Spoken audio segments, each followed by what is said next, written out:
Hello friends, welcome to positive vibes by Simran. और आज जो हम आपको कहानी सुनाने वाले हैं उस कहानी का नाम है बुजुर्ग का वायरल वीडियो। कहते हैं बुढ़ापे में इंसान सिर्फ आराम करता है, लेकिन क्या सच में सपनों की कोई उम्र होती है? आज की कहानी एक ऐसे बुजुर्ग की है जिसने 70 साल की उम्र में वो किया जो ज्यादातर लोग 20 साल की उम्र में भी नहीं कर पाते। ये कहानी है हिम्मत, अकेलेपन और नई शुरुआत की। रमेश शर्मा, उम्र 70 साल, पूरी जिंदगी एक सरकारी दफ्तर में क्लर्क रहे। सुबह समय पर निकलना, फाइलें संभालना, दोपहर की चाय और शाम को थके कदमों से घर लौट आना, यही उनका रोज का रूटीन था। पत्नी 5 साल पहले बीमारी से चल बसी। बेटा और बेटी शादी के बाद दूसरे शहर चले गए। अब रमेश जी का घर बहुत शांत रहता था, या यूं कहें कि बहुत ज्यादा खामोश। सुबह उठकर अकेले चाय बनाते, अखबार पढ़ते, टीवी चालू रखते ताकि घर में आवाजें बनी रहें। कभी कभी बालकनी में खड़े होकर नीचे सड़क देखते, लोग आते जाते, बच्चे खेलते और जिंदगी भागती हुई नजर आती। उनके पास एक पुराना स्मार्टफोन था जिस पर ज्यादातर गुड मॉर्निंग के मैसेजेस आते थे। बच्चों के फोन कम हो गए थे क्योंकि सब अपनी ही जिंदगी में व्यस्त थे।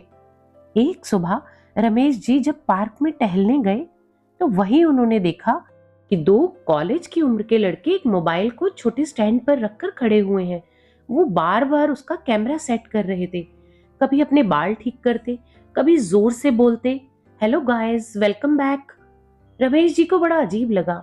वो पास जाकर खड़े हो गए। थोड़ी देर देखने के बाद रमेश जी ने उन बच्चों से पूछा, बेटा किसी से बात कर रहे हो क्या? तो उन्हें देखकर लड़के मुस्कुरा दिए। नहीं अंकल, वीडियो बना रहे हैं अपने यूट्यूब चैनल के लिए। रमेश जी ने पहली बार ध्यान से मोबाइल देखा, माइक, छोटा सा ट्राइपॉड और कैमरा। तो उन्होंने धीरे से पूछा, इसमें क्या होता है बेटा?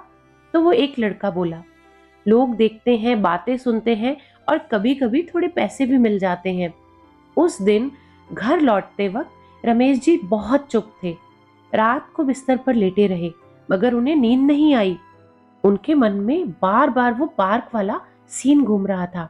और एक सवाल, अगर लोग मोबाइल से दुनिया से बात कर सकते हैं तो मैं क्यों नहीं? ये सोचकर वो खुद पर हंस पड़े। 70 साल का आदमी वीडियो बनाएगा? लेकिन उनका दिल नहीं मान रहा था। अगले दिन उन्होंने अपना पुराना फोन उठाया, कैमरा खोला, स्क्रीन में अपना चेहरा देखा। उनके हाथ कांप रहे थे। उन्होंने रिकॉर्डिंग का बटन दबाया और फिर बंद कर दिया। दूसरी बार भी वही। तीसरी बार हिम्मत जुटाई और बोले, नमस्ते, मेरा नाम रमेश है। मुझे ये सब नहीं आता, बस आजकल अकेलापन कुछ ज्यादा लग रहा था। उनके शब्द बीच में ही अटक गए और वीडियो बंद। देखा तो उनकी आवाज साफ नहीं थी वीडियो में, चेहरा आधा फ्रेम से बाहर था। उन्होंने वो वीडियो डिलीट कर दिया। 3 दिन तक यही चलता रहा। कभी आवाज नहीं आती, कभी वीडियो उल्टा रिकॉर्ड हो जाता, कभी बीच बीच में कोई कॉल आ जाती।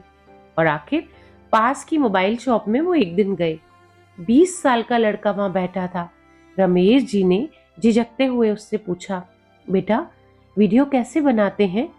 लड़के ने ऊपर से नीचे तक उन्हें देखा और बोला, अंकल ये सब आपके बस की बात नहीं है। ये बात रमेश जी के दिल में चुभ गई। लेकिन रमेश जी रुके नहीं। वो दूसरी दुकान पर गए। वहां पर एक लड़की थी।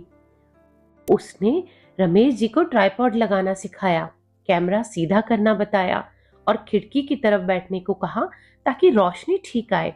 घर आकर रमेश जी ने मेज पर किताबें रखकर मोबाइल टिकाया, कुर्सी अपनी खिड़की के पास खिसकाई और पहली बार उन्होंने ठीक से वीडियो रिकॉर्ड किया। उन्होंने अपने बचपन की बातें की, कैसे स्कूल वो नंगे पांव जाया करते थे, कैसे पहली तनख्वाह उन्होंने अपनी माँ के हाथ में रखी थी और कैसे उन्होंने अपनी पत्नी के साथ वो पहली चाय पी थी। इस वीडियो में कोई एक्टिंग नहीं, कोई ड्रामा नहीं, बस सच्ची यादें। वीडियो अपलोड करने में उन्हें आधा घंटा लग गया क्योंकि नेट बहुत स्लो था। रात को 11 बजे वीडियो अपलोड किया, जैसे उस लड़की ने उन्हें सिखाया था। अब वो अपना फोन साइड में रखकर सो गए और जब वो सुबह 5 बजे उठे और उन्होंने अपना फोन उठाया और फोन देखा तो स्क्रीन पर नोटिफिकेशन की लाइन लगी हुई थी। पहले उन्हें लगा कि शायद कोई गलती हुई है, मगर फिर देखा कि 10,000 व्यूज, सैकड़ों कमेंट। लोग लिख रहे थे कि आप मेरे दादाजी जैसे हो, आज पापा की याद आ गई आपको देख के, प्लीज अंकल आप रोज वीडियो बनाया करो। ये सारे कमेंट्स देखकर उनकी आंखें भर आई। 48 घंटे में व्यूज लाखों पार कर गए। धीरे धीरे लोग अपनी कहानियां उन्हें भेजने लगे।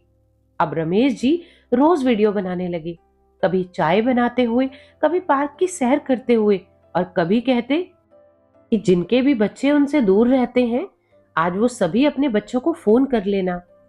6 महीने बाद उन्होंने आसपास के बुजुर्गों का एक छोटा सा ग्रुप बना लिया। हर रविवार वो सारे मिलते, मोबाइल चलाना सीखते और साथ में हंसते। जिस इंसान को लोग कहते थे कि अब आराम करो, वही आज सैकड़ों बुजुर्गों की उम्मीद बन गए थे।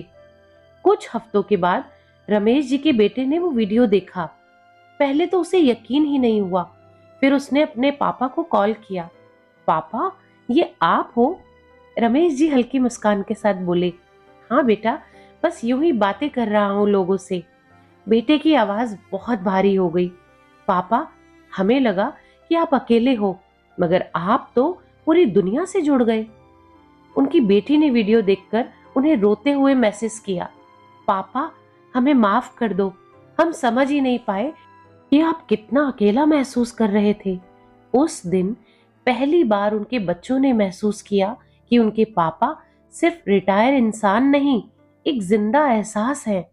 धीरे धीरे बच्चे हर वीडियो देखते, कमेंट पढ़ते और अपने पापा को आइडियाज देने लगे। पापा, आज चाय वाला वीडियो बनाओ, कल अपनी स्कूल वाली कहानी सुनाना।